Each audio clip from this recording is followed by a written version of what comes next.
मित्रों नमस्कार, मैं अनिल पांडे आपके सामने आज एक नई विधा के साथ आपके प्रश्नों का उत्तर देने के लिए उपस्थित हुआ हूं।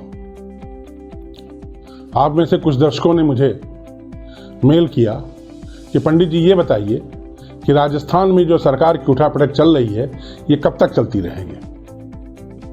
कुछ दर्शकों ने ये ईमेल किया कि सचिन पायलट जी क्या मुख्यमंत्री बन पाएंगे। मैंने ये सोचा कि इन दोनों चूंकि प्रश्न के रूप में मेरे सामने आए हैं, अतः प्रश्न कुंडली बना करके ही इन दोनों बातों का समाधान किया जाए। आपसे अनुरोध है कि आप इस पूरे वीडियो को लास्ट तक देखें तथा बताए गए फलादेश की जांच करें और बाद में मुझे बताएं कि क्या ये फलादेश सही मिले। बीच में आपको जो भी कमेंट करना हो आप कर सकते हैं। कमेंट बॉक्स आपके लिए खुला हुआ है और उसमें आप अपने विचार हमें प्रस्तुत करें।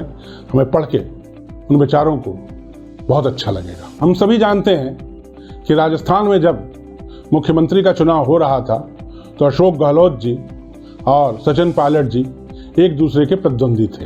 विजय अशोक गहलोत जी की हुई। राहुल जी ने बीच में पढ़ करके अशोक गहलोत को मुख्यमंत्री बनाया, परंतु सचिन पायलट जी के दिमाग से यह बात गई नहीं। वो भी बीच बीच में इस बात की कोशिश करते कि वे राजस्थान में कांग्रेस के मुखिया बन सकें तथा अशोक गहलोत जी भी इस बात की बीच बीच में कोशिश कर रहे थे कि किस तरह से सचिन पायलट जी को पूरी तरह से दबा लिया जाए। अब हम आते हैं आपके प्रश्नों की तरफ। तो पहला प्रश्न हमने लिया कि क्या राजस्थान सरकार की उठापटक कब तक चलती रहेगी। इसकी हमने प्रश्न कुंडली बनाई। प्रश्न कुंडली में लग्न कन्या है तथा छठे भाव में कोई ग्रह नहीं है।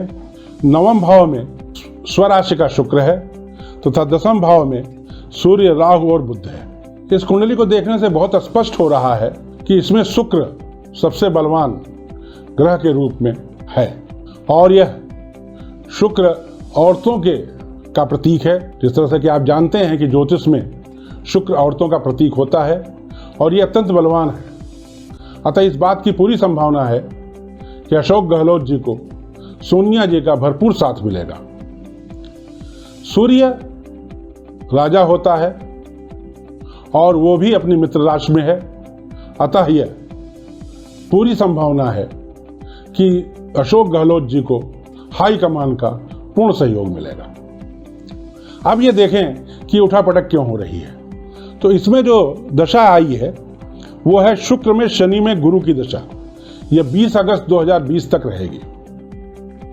चूंकि शनि छठे भाव का स्वामी है अतः मार्केश है, इसकी वजह से ही ये उठापटक हुई है।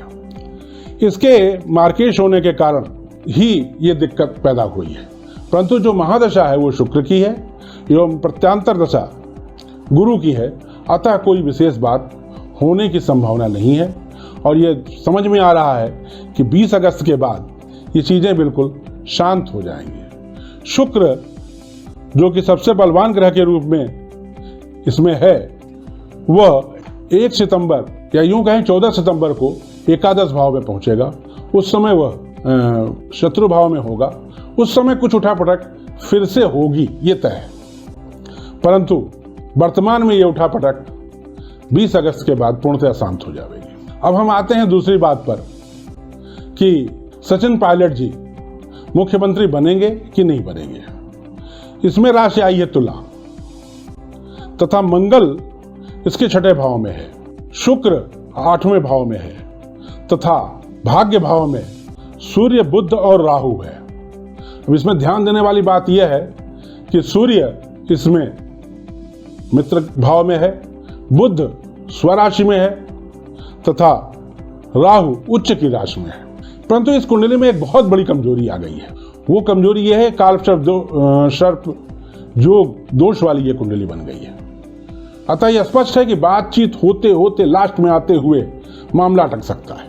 मतलब इस बात की बहुत हद तक संभावना तक पहुंच जाए कि सचिन पायलट जी मुख्यमंत्री बन जाए, परंतु नहीं बन पाएंगे। अब हम आते हैं दशा की तरफ। वर्तमान में इस कुंडली में शुक्र में, बुध में मंगल की दशा है।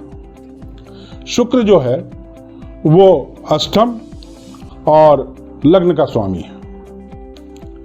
बुध नवम एवं 12वें भाव का स्वामी है। अतः मंगल जो है वो द्वितीय भाव और सप्तम भाव का स्वामी है।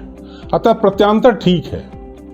प्रत्यांतर जब तक रहेगा तब तक तो सचिन जी काफी दमदार रहेंगे, परंतु जैसे ही प्रत्यांतर 24 जुलाई को समाप्त होगा, सचिन जी उसके बाद से कमजोर होते जाएंगे। दोनों प्रश्न कुंडलियों के मेल से निष्कर्ष निकल रहा है कि सचिन जी को जो प्रयास करने हैं 24 जुलाई तक भरपूर प्रयास कर लें, तथा उसके उपरांत 20 अगस्त तक थोड़ा उनको मदद मिलेगी ग्रहों की। अगर वो 24 जुलाई तक कुछ नहीं कर पाए तो उसके बाद कुछ भी हो पाना, उनके फेवर में कुछ भी हो पाना बहुत मुश्किल है। जय मां शारदा।